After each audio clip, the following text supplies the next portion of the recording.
Hey, it's me, John, again from Withe and Stone, back with another instrument. Another one I came up with a couple of years ago. I didn't actually come up with this for this project, but I wrote a lot of songs using this instrument that went into the project, and so far this is the most I've ever used it. It's a variation on the mountain dulcimer. The mountain dulcimer actually started out as a German instrument called a Scheitholt. It was a 14th century peasant's instrument. Scheitholt in Old German, I believe, translates as kindling or firewood. So they were not looked at as really great instruments by musicologists of the day. They were considered disposable, worthless peasant things that the peasants could build themselves and knock out a quick tune on. But those instruments did evolve over the years until finally coming to the United States, where the German and Irish immigrants got a hold of them. And they modified the instrument even farther to suit their needs, and they called it a dulcimer, naming it after the hammer dulcimer, which was already a very popular instrument at that time. And they had kind of a similar sound. Let's face it, the Irish were not going to call it a Scheitholt. They'd get way too many giggles while they were trying to play it. So, it means something entirely different in Irish, trust me.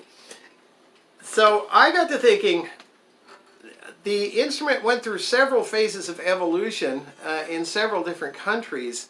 In the Nordic countries, it became known as a hummel,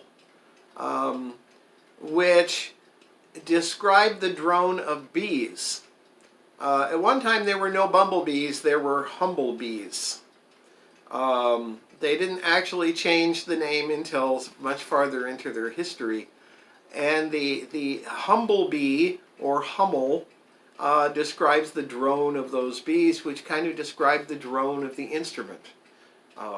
So I chose to look at these hummels were around the 18th century, somewhere.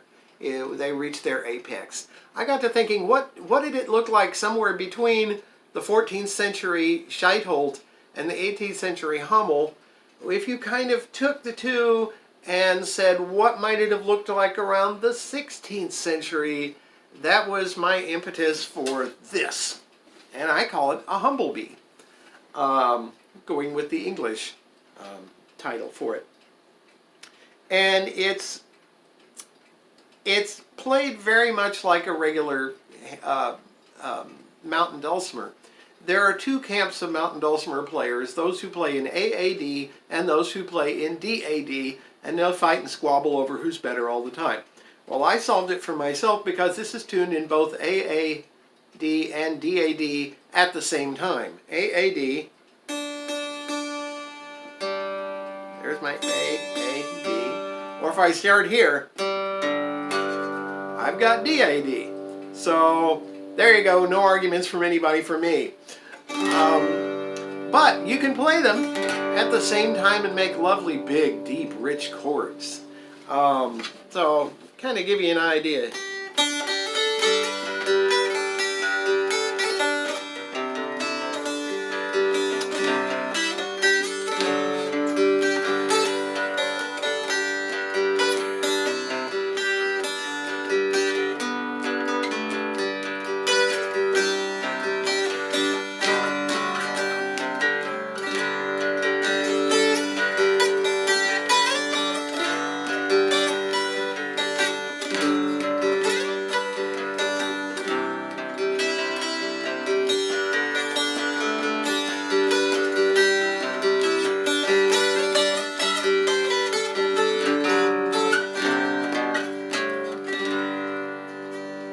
Not a virtuosic performance, but the idea was to show you how it works. So that's just another one of the instruments they used in doing the circle path.